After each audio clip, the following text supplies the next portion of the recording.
আসসালামু আলাইকুম রহমতুল্লাহ। আশা করি সবাই ভালো আছেন। ছোট্ট একটা জিনিস দেখাচ্ছি, দেখেন এই গাছটা কিন্তু ছোট্ট একটা লেবু গাছ, এবং কি পরিমাণ লেবু হয়েছে দেখেন। সাইজগুলো মাশাল্লাহ দিলে অনেক বড়। এই গাছটা কতটা ছোট দেখেন, এই যে এক থকেই আছে 3 পিস লেবু ওই জায়গায়, এদিকে আছে আরও 2 পিস, নিচে আছে আরও 1 পিস, এবং এদিকে প্রত্যেকটা পাতায় প্রত্যেকটা ডালে ডালে কিন্তু লেবু। এবং গাছটা যদি দেখেন একবার চিকন এবং ছোট, দেখেন কত সুন্দর সুন্দর লেবু। এগুলো কিন্তু অনেক বড় হয়। এটা এগুলো আমাদের নিজেদের বাড়ির সামনে লাগানো, নিজেদের যে লেবুর যে চাহিদা সেটা কিন্তু আসলে আমাদের এখান থেকেই পরিপূর্ণ হয়। বাহির থেকে আমাদের তেমন কিছু কিনতেই হয় না। অর্থাৎ নিত্য প্রয়োজনীয় বা নিত্য যে কাঁচা বাজার আছে সবগুলোই আমরা উৎপাদন করি। তো লেবু গাছের গোড়াটা দেখেন, এই যে এটি কিন্তু লেবু গাছের গোড়া, একটা হাতের আঙ্গুলের মতো চিকন, দেখছেন কতটা চিকন গাছ, কিন্তু কি সুন্দর মাশাআল্লাহ দিলে ফল আসছে। এই যে দেখেন কতটা চিকন।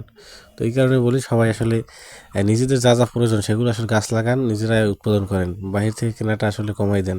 দেখবেন সংসারে অনেক খরচ বেঁচে যাবে আপনাদেরও।